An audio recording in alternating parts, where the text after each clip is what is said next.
여러분 안녕하세요, 공민호입니다. 오늘 말씀드릴 내용은 이겁니다. 초과 배당의 종말, 그 대안은 무엇인가?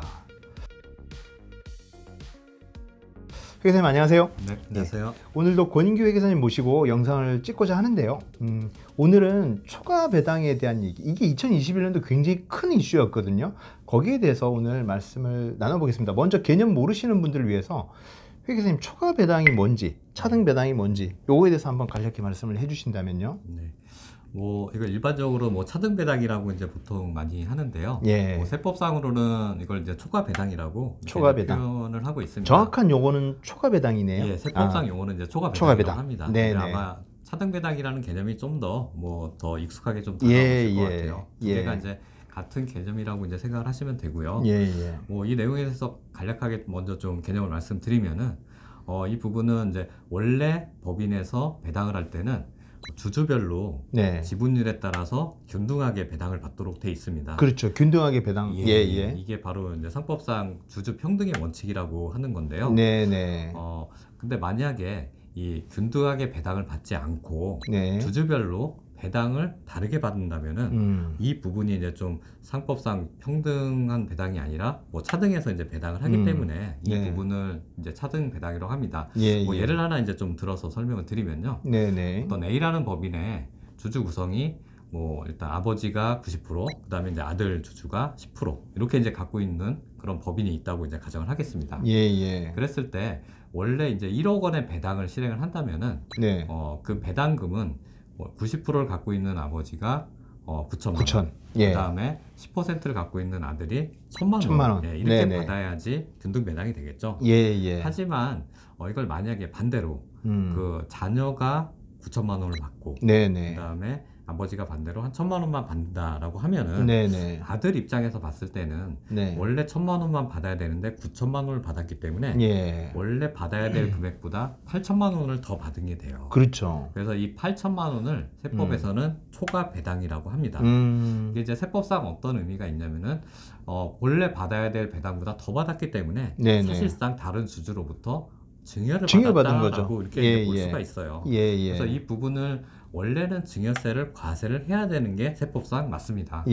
하지만 이제 그럼에도 불구하고 이게 2020년도까지는 이 부분을 무조건 증여세로 과세를 하진 않았고요. 이 부분에 대해서 실제 이제 부담한 배당 소득세와 그 다음에 증여세로 과세했을 경우에 증여세를 비교를 해서 배당 소득세가 만약에 더 컸다라고 하면은 증여세는 과세를 하지 않고 그냥 배당 소득세만으로 그냥 과세를 종결을 하는 그런 부분들이 이제 실제 세법에 이제 나와 있었어요. 그렇기 때문에 20년도까지는 이런 차등 배당, 초과 배당이 많이 활용이 됐었습니다, 실제로. 그래서 그걸 이제 세법상 계산을 해서 실제 이제 증여세가 과세되지 않는 범위 내에서 배당 소득세만 과세를 받고 이제 자녀 주주한테 더 많은 배당을 하는 이런 부분들이 실제 이제 가능했었습니다. 하지만 이제 왜 이게 이제 종말이라고 이제 표현을 했냐면요. 2021년도부터 이제 세법이 바뀌어서 지금 제가 아까 말씀드린 대로 차등 배당을 하게 되면은 그 차등 배당을 받은 그 금액에 대해서는 무조건 이제 증여세가 과세되도록 이렇게 바뀌었기 때문에 과거처럼 배당 소득세만 과세를 받고 과세를 이제 종결하는 그런 이제 가능성 자체가 이제 사라진 겁니다. 진짜 이게 어떻게 보면은 그 국민 입장에서도 소비자 입장에서도 좀 안 좋아, 자산가 입장에서 좀 안 좋아진 거고, 또 사실은 그분들을 대상으로 영업하는 FP님들도 굉장히 어떤 좋은 어떤 제도 이런 게 사라진 것 같아요. 다른 대안이 있을까요? 세법은 항상 어떤 납세자들이 좀 이렇게 잘 활용을 하게 되면 저희 납세자 입장에서는 이제 잘 활용을 하는 건데, 납세자 입장, 그렇죠. 근데 이제 과세 당국 입장에서 보면은 이걸 좀 편법으로 활용을 한다, 세법의 허점을 활용한다, 이런 시각들을 또 많이 갖고 있습니다. 그러다 보니까 이제 매년 또 세법이 바뀌는 거고요. 이런 초과 배당도 그런 차원에서 너무 많이 이제 활용을 하다 보니까 이게 바뀐 게 아닌가 싶고요. 그런 이제 대안을 찾기가 사실 점점 더 어려워지는 게 사실이에요. 그렇다고 그냥 뭐 아무것도 안 하고 그냥 대책 없이 있을 수만은 또 없겠죠. 그렇죠, 외국 그렇죠. 입장에서는. 예. 그래서 이제 어려운 상황일수록 저는 이제 기본에 충실을 해야 하지 않을까 이렇게 생각을 합니다. 예. 일단 소득 설계 측면에서 기존에 이제 법인 CEO들이 이제 받을 수 있는 급여나 퇴직금이나 이제 배당 이런 부분들을 정말 잘 활용을 하고 있는 건지 네네. 이런 부분들을 다시 한번 좀 점검을 해볼 필요가 있고요. 네. 배당은 이제는 차등 배당이 안 되기 때문에 균등 배당을 받을 수 있는 그런 이제 지분 구조를 만들어줄 필요가 있습니다. 자, 그 얘기는 뭐냐면은 자녀 주주의 지분을 좀 더 늘려주는 방안을 이제는 고민을 해보셔야 된다는 거예요. 자녀가 지분율이 너무 낮으면은 이제는 배당을 받는 게 자녀 입장에서는 별로 의미가 없기 때문에 자녀 지분율을 상당 수준으로 좀 이제 높여준 다음에 배당을 받도록 이런 구조를 좀 만들어줄 필요가 있습니다. 그래서 이제 주식을 이제 구체적으로 봤을 때 근데 증여를 한다라고 이제 생각을 하면요. 네네. 증여를 하는 방법에도 사실 두 가지 방법을 생각을 해볼 수가 있어요. 첫 번째 네. 방법은 일반 증여, 그냥 우리가 보통 하는 그런 이제 증여를 하는 방법이 있고요. 예. 또 하나는 이제 가업을 10년 이상 영위한 법인의 주식은 네. 우리가 이제 가업승계 특례 증여 제도라는 거를 또 활용을 해볼 수가 있습니다. 그 제도를 뭐 간략하게 말씀드리면은 이제 부모가 10년 이상 이제 경영을 해온 법인이어야 되고요. 그럼 이제 부모가 60세 이상이어야 됩니다. 이제 경영자 부모의 나이가.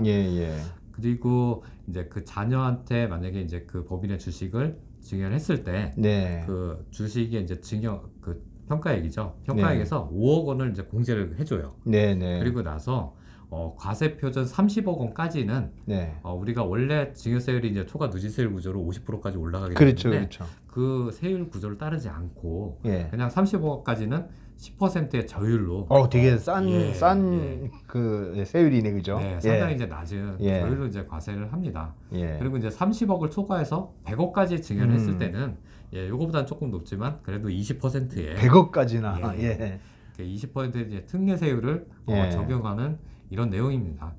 다만 이제 하나 주의하실 거는 이렇게 이제 특례 증여를 하시게 되면은 이 특례 증여한 주식 가액은 기간에 관계없이 상속 재산에 포함이 됩니다. 그러니까 이제 일반 증여 같은 경우에는 원래 10년이 지나면은 더 이상 합산이 되지 않거든요. 그렇죠. 더 이상 묻지 않죠. 하지만 이 특례 증여는 좀 혜택을 주는 대신에 지금은 혜택을 주지만 대신에 나중에 상속 재산을 포함하겠다. 다만 이제 상속 시점의 평가액이 아니라 당시 예전에 특례 증여한 당시의 평가액으로 합산을 하는 겁니다. 그러니까 이제 앞으로 기업 가치가 좀 많이 올라간다면은 좀 그래도 뭐 미리 증여하는 건 의미는 있는 것 같습니다. 결국 이제 초과 배당이 막혀서 미리 이제 증여한다든지 뭐 이런 것들 또 하나의 방법이 되는 것 같고요.